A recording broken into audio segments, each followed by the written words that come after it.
نفس کی مخالفت،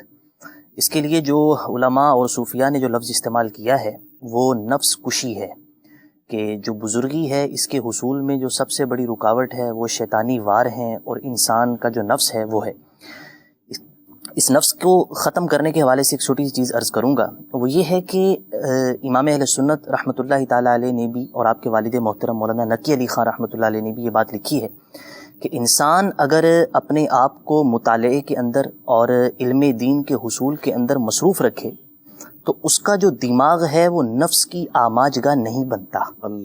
انسان اپنا دماغ اگر مصروف رکھتا ہے، اپنے ذہن کو مصروف رکھتا ہے اور اپنی توجہ کو علم دین اور نیک لوگوں سے وابستہ رکھتا ہے تو کبھی بھی اس کے دماغ اور اس کے دل پر نفس حاوی نہیں ہوگا یا بہت زیادہ حاوی نہیں ہوگا۔ ہوتا یہ ہے کہ جب ہم اپنے دماغ کو خالی رکھتے ہیں اور اچھی چیزوں سے دور کر دیتے ہیں، اور اسی طرح اپنے دل اور دماغ کی جو توجہات ہیں اور جو اس کی کہہ لیں کہ لوگوں سے وابستگی ہے، اس کو جب بالکل فضول چیزوں سے مصروف بھر لیتے ہیں ان چیزوں کو تو اس سے جو ہے وہ پھر ہمارا دماغ نفس کی آماجگاہ بنتا ہے۔ جب دماغ نفس کی آماجگاہ بنتا ہے تو پھر پورے وجود کی جو ایک کمانڈ دماغ دے رہا ہوتا ہے نا، وہ پھر نفس اپنے مطابق کرتا ہے اور گناہوں کا اس بندے سے صدور ہونا شروع ہو جاتا ہے اور وہ بندہ گناہوں کے ارتکاب میں پڑ جاتا ہے۔ تو نفس کی مخالفت کے لیے آپ نفس کشی کو اپنائیے، اور نفس کشی کا جو سب سے بہترین طریقہ ہے وہ اپنے آپ کو اچھی چیزوں میں مصروف کرنا ہے۔ وہ مطالعے میں مصروف کر لیں،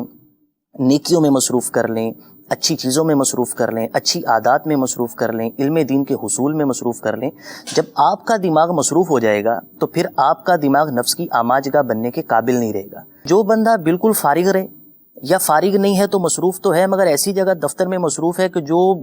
گھر میں رہتا تو شاید بہتر ہوتا اور دفتر میں جا کے گناہوں کا امکان بڑھتا ہے، تو پھر اس کا نفس جو ہے نا وہ نفس کشی کے قابل وہ بندہ رہتا نہیں ہے۔ یا تو پھر اللہ اسے توفیق دے، وہ راتوں کے مجاہدے کر لے اور اپنے آپ کو نیکی کی طرف راغب رکھے تو ہے، ورنہ جو بندہ اپنے آپ کو فارغ رکھے یا ایسی جگہ مصروف کر لے جہاں نہیں ہونا چاہیے تو پھر جو ہے نا وہ نفس کشی مشکل ہے۔ تو نفس کی اگر مخالفت کرنی ہے تو نفس کشی ضروری ہے، اور اس کے بہت سارے اسباب میں سے ایک سبب یہ ہے کہ بندہ اپنے آپ کو مصروف رکھے تاکہ نفس کی مخالفت ہو اور انسان گناہوں سے محفوظ رہے اور بزرگی میں ترقی پاتا رہے۔